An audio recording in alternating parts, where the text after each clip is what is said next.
Halo semuanya, perkenalkan nama saya Nol Fauzia dengan NIM A510250119 dari Prodi Pendidikan Guru Sekolah Dasar. Di video ini saya akan membahas topik yang sangat dekat dengan keseharian kita, yaitu cita-cita pendidikan yang ideal menurut pandangan mahasiswa. Sebagai orang yang menjalani langsung sistem pendidikan dari SD sampai kuliah, saya merasa kita punya hak untuk punya mimpi tentang pendidikan yang lebih baik. Jujur saja, kita pernah merasa kalau sekolah atau kuliah itu cuma soal ngejar angka, belajar mati-matian buat ujian, hafal sana sini, tapi pas ujian selesai materinya lupa semua. Seringkali juga kita merasa tertekan karena IPK, padahal pendidikan itu bukan cuma soal nilai di atas kertas. Belum lagi kalau di kelas cuma dengerin dosen ngomong satu arah tanpa kita sempat diskusi atau tanya, kenapa sih ilmu ini penting buat hidup saya? Akhirnya belajar jadi ngerasa ngebosenin dan kayak beban.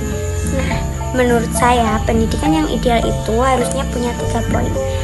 Poin yang pertama yaitu nggak cuma soal teori. Saya pengen kelas yang lebih banyak bahas kasus nyata. Jadi kita nggak cuma jago hafal rumus, tapi tahu cara pakai ilmu itu buat bantu orang atau kerja nanti. Selanjutnya, poin yang kedua yaitu kelas yang seru dan aktif. Pendidikan ideal itu kalau kita dan dosen bisa diskusi kayak temen. Kita bebas tanya, bebas beda pendapat, dan gak takut salah waktu nyoba hal baru. Dan yang selanjutnya yaitu poin yang ketiga, fokus ke karakter. Pinter itu wajib, tapi jujur dan punya empati itu jauh lebih penting. Gak ada gunanya juga lulusan pinter kalau gak punya integritas kan. Jadi bagi saya pribadi, pendidikan itu bukan cuma soal dapat gelar lalu cari kerja. Pendidikan itu adalah proses buat nemuin siapa diri kita sebenarnya.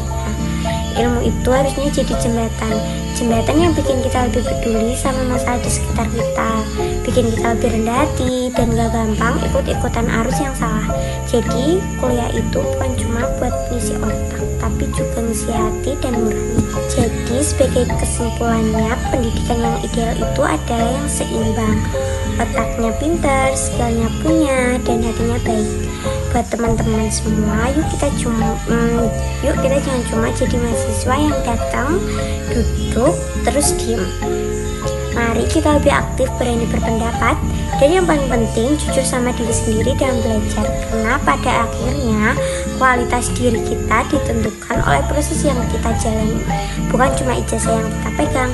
Sekian dari saya, kurang lebihnya mohon maaf. Wassalamualaikum warahmatullahi wabarakatuh.